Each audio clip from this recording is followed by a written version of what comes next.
रोहित एक बड़ी सी software company में कई सालों से काम कर रहा था। उसी कंपनी में नेहा नाम की लड़की भी काम करती थी। दोनों ही एक दूसरे को बहुत पसंद करते थे। एक दिन नेहा रोहित से कहती है, रोहित, कब तक हम एक दूसरे से ऐसे ही मिलते रहेंगे? मुझे लगता है कि अब हमें शादी कर लेनी चाहिए। मैं कल ही अपने मम्मी पापा से शादी की बात करता हूँ और मुझे यकीन है कि वो तुम जैसी बहू पाकर बहुत खुश होंगे।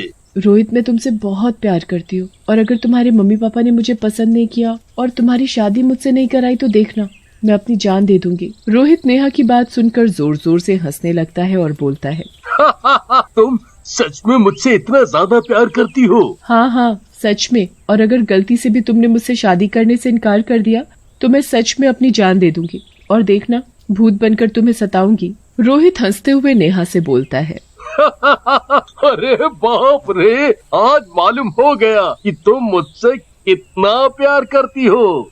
रोहित, तुम तो अपने मम्मी पापा से हमारी शादी की बात कर लोगे, पर मेरे माँ पिताजी का क्या? वो दोनों तो गांव में रहते हैं और जब तक वो तुमसे मिलकर तुम्हारे बारे में सब जान नहीं लेते तब तक वो हमारी शादी के लिए हाँ नहीं करेंगे। अरे तो उसमें क्या है, मैं तुम्हारे गांव जाकर उनसे तुम्हारा हाथ मांग लूंगा। क्यों, ठीक है ना? मेरे पिताजी थोड़े गुस्से वाले हैं, इसलिए मैं ऑफिस से कुछ दिनों की छुट्टी लेकर गांव चली जाती हूँ और माँ पिताजी से तुम्हारे बारे में बात कर लेती हूँ। हाँ, ये ठीक रहेगा। तुम्हारे गांव जाने के 2 दिन बाद मैं गांव आ जाऊंगा और तुम्हारी माँ पिताजी से हमारे रिश्ते की बात कर लूंगा। ऐसा बोलकर नेहा ऑफिस से कुछ दिन की छुट्टी लेकर अपने गांव चली जाती है। नेहा को देखकर उसके माँ पिताजी बहुत खुश होते हैं। नेहा अपने माँ पिताजी को रोहित के बारे में बताती है, बेटी, तुम शहर में अकेली रहती हो, इसलिए हम दोनों को तुम्हारी बहुत चिंता रहती है। इसलिए पहले मैं रोहित को देख लूं, उससे मिल लूं, तभी मैं इस शादी के लिए हाँ करूंगा। जी पिताजी, रोहित 2 दिन बाद आप दोनों से मिलने गांव आ रहा है, तब अच्छे से उससे मिल लेना। तभी नेहा की माँ नेहा के लिए खाना ले आती है। नेहा माँ से बोलती है, माँ, गांव के रास्ते में कुछ लोग अजीब सी बात कर रहे थे। अजीब सी बात? हाँ, किसी शैतान भेड़िए की बात। क्या बताऊं बेटी, इस गांव के जंगल में ना जाने कहां से एक शैतान भेड़िया आ गया है और वो पूर्णमासी वाले दिन जिस किसी इंसान को काट ले तो वो भी भेड़िया बन जाता है। वो इंसान रात को भेड़िए के रूप में रहता है पर सुबह होते ही फिर इंसान बन जाता है और कहते हैं कि आने वाली हर पूर्णिमा को वो इंसान भेड़िए का रूप ले लेता है। नेहा माँ की ये बात सुनकर बहुत घबरा जाती है। 2 दिन बाद पूर्णिमा की रात है, इसलिए गांव वाले उस भेड़िए की बात कर रहे होंगे। हे भगवान, 2 दिन बाद तो रोहित गांव आने वाला है। हे भगवान, रोहित की रक्षा करना। 2 दिन बाद रोहित नेहा के गांव जाता है।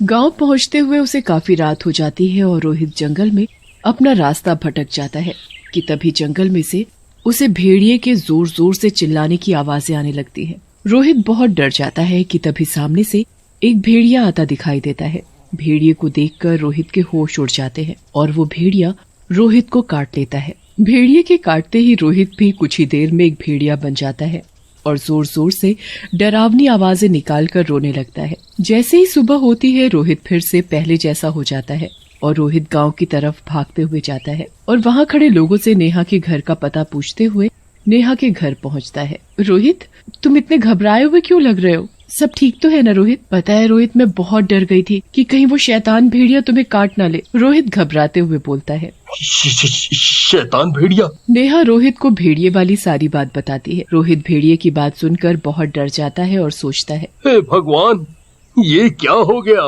अब मैं हर पूर्णमासी की रात को एक भेड़िया बन जाऊंगा।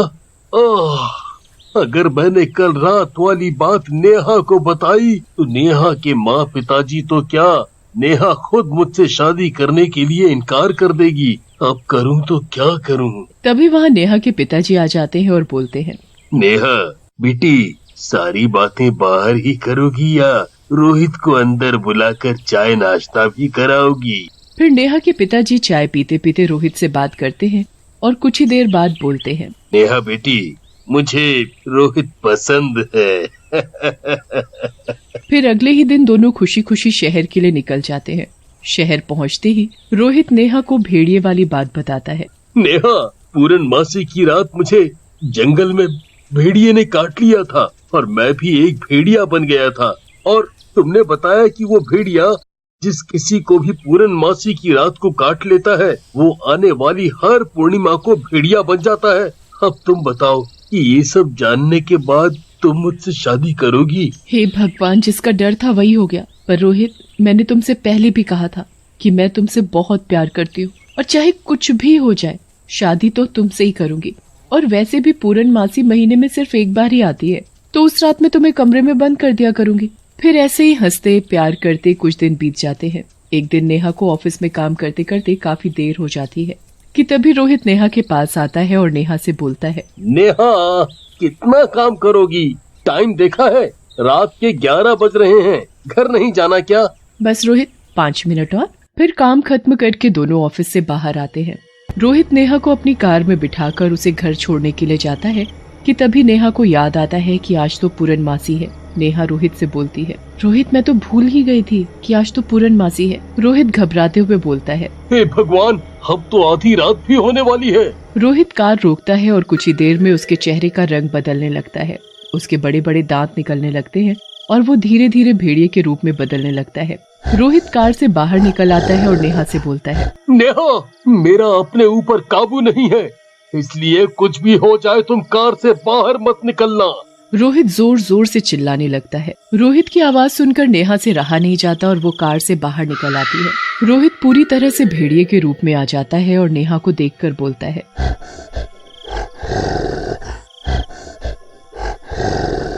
बहुत दिनों से प्यासा था, अब मैं तुझे मार कर तेरे खून से अपनी प्यास बुझाऊंगा।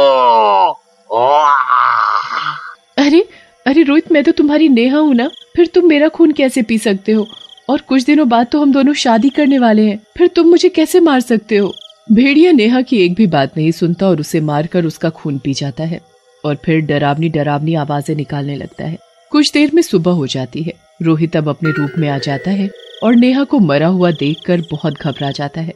रोहित जल्दी से कार में बैठता है और अपने घर में पहुंचकर अपने आप को कमरे में बंद करके जोर जोर से रोने लगता है। कुछ देर बाद उसे अपने कमरे में एक डरावनी चुड़ैल दिखाई देती है, जिसे देखकर रोहित के पसीने छूट जाते हैं।